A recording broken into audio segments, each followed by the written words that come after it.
Good evening, tutor and classmates. My name is Norman Giovanni Lopez Garcia. This is the activity of the step 3 identified technology value in the course Valuation of Negotiation of Technology, presented to tutor Ingrid Tatiana Gomez in October of 2020. This is a problem 3 about lack of information on the market and commercialization channels. Its causes are lack of marketing studies, use of outdated strategies, lack of strategic objectives.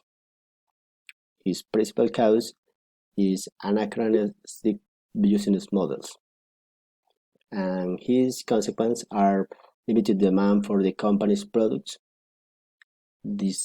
disadvantage against the competition, loss of potential customers, and the principal consequence is it's not possible to expand the company's market.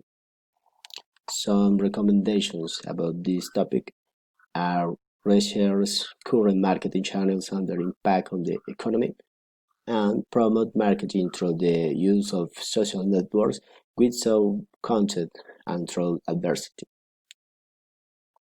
Thank you.